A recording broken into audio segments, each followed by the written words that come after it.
ناظرین، آپ نے یہ تصویر کبھی نہ کبھی اپنی زندگی میں ضرور دیکھی ہوگی۔ یہ سکھ مذہب کے بانی بابا گرو نانک ہیں۔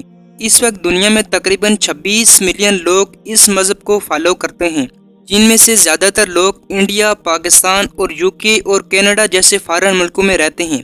جس طرح قرآن مجید مسلمانوں کی ایک مقدس کتاب ہے، اس طرح سکھوں کی بھی ایک مذہبی کتاب ہے جسے گرو گرنتھ کہا جاتا ہے۔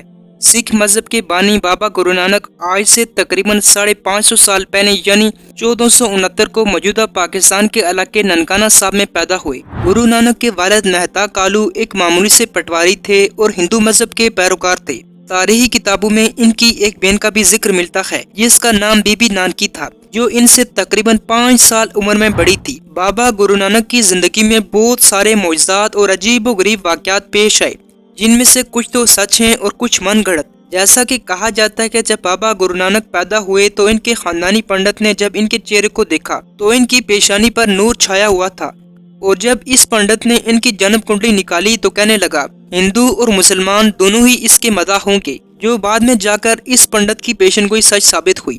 یہی وجہ کہ آج کے دور میں اکثر مسلمان بھی بابا گرو نانک سے پیار کرتے ہیں۔ بہرحال جب بابا گرو نانک تھوڑے بڑے ہوئے تو ان کے والدین نے انہیں تعلیمی سرگرمیوں میں ڈال دیا، جہاں انہوں نے میتھمیٹکس اور سنسکرت 2 ہندو استاذوں سے سیکھی، جبکہ فارسی اور عربی ایک مسلم استاد سے سیکھی، جن کا نام تاریخ میں قطب الدین بتایا گیا ہے۔ کہا جاتا ہے کہ دوران تعلیم یا اس کے بعد بابا گرو نانک کے اندر ایک گوتم بدھ کی طرح ایک بے چینی سی پیدا ہوئی، اور حق کی تلاش کے لیے انہوں نے جنگل کا رخ کیا اور سادھو لوگوں کی صحبت اختیار کر لی۔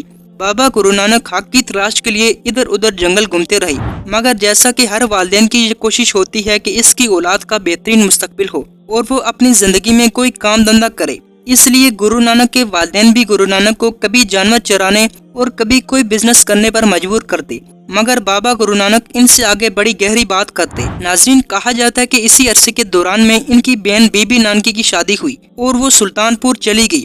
نانک کو اپنی بہن سے بہت لگاؤ تھا، چنانچہ وہ بھی اپنی بہن اور بہنوں کے ساتھ رہنے کے لیے سلطان پور جا پہنچے۔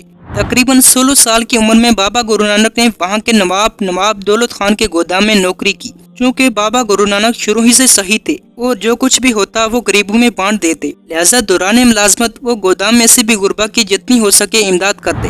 ناظرین گرامی، جیسا کہ میں نے آپ کو پہلے بتایا کہ بابا گرو نانک کے بارے میں بہت سارے واقعات من گھڑت بھی ہیں، یعنی خود سے بھی لکھے گئے، جن کی ویریفیکیشن کرنا مجھ ناچیز کے لیے کافی مشکل ہے۔ بہرحال سکھوں کی مشہور کتاب جنم ساکیز میں لکھا گیا ہے کہ تقریباً 1499 کو بابا گرو نانک کو لگ بھگ 30 سال کی عمر میں ایک خاص قسم کا معجزہ نصیب ہوا۔ دراصل ہوا کچھ یوں، ایک دن بابا گرو نانک قریبی کالی بہن نامی ندی میں نہا رہے تھے، جو آج کل انڈیا میں واقع ہے، اور 3 دن اس ندی میں غائب رہے۔ کہا جاتا ہے کہ یہی نانک کو خدا کا وصال ہوا اور خدا نے انہیں ایک پیالہ عنایت کیا اور کہا اسے خود بھی پیو اور دنیا کو بھی پلاؤ، جو تمہارا نام لے گا اس کا شعور بیدار ہو جائے گا۔ تقریباً 3 دن کے بعد جب بابا گرو نانک اس ندی سے نکلے تو ان کی زبان پر ایک انوکھا نعرہ تھا، نہ کوئی ہندو نہ کوئی مسلمان۔ ان کے اس نعرے سے پورے شہر میں ایک ہنگامہ برپا ہو گیا کہ یہ کون ہے جو مسلمانوں کی حکومت میں اور ہندوؤں کے شہر میں دونوں کی توہین کر رہا ہے۔ اس کے بعد بابا گرو نانک کو قاضی کے سامنے پیش کیا گیا۔ قاضی نے ان کو طلب کیا اور پوچھا کہ نانک، تم کہتے ہو کہ یہاں کوئی نہ ہندو دکھائی دیتا ہے اور نہ مسلمان، تو پھر تم کون ہو؟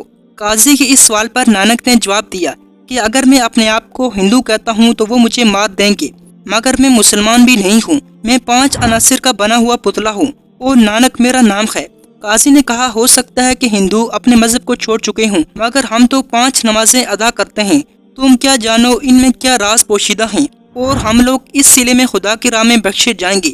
قاضی کے اس سوال پر نانک نے جواب دیا کہ میں بھی دن میں 5 وقت کی نماز ادا کرتا ہوں، ایک سچ کی، دوسری حق حلال کی کمائی کی، تیسری خدا کے فضل و کرم کی، چوتھی نیت اور ایمانداری کی، اور 5ویں خدا کی حقیقی یاد کی۔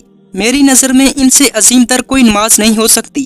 ناظرین گرامی، اس کتاب کے مطابق کہا جاتا ہے کہ اس کے بعد قاضی نے کہا میرے ساتھ نماز پڑھ کے دیکھو، تمہیں خود ہی فرق معلوم ہو جائے گا۔ نانک نے کہا مجھے منظور ہے۔ جب قاضی نماز کے لیے کھڑے ہوئے تو نانک ایک طرف کھڑے ہو کر مسکرانے لگے۔ جب نماز ختم ہوئی تو قاضی نے نواب سلطان پور سے شکایت کر دی کہ جب ہم نماز ادا کر رہے تھے تو نانک ہم پر ہنس رہا تھا۔ نانک نے کہا نواب صاحب، جب قاضی صاحب نماز ادا کر رہے تھے تو ان کا دھیان اپنی گھوڑی کی طرف تھا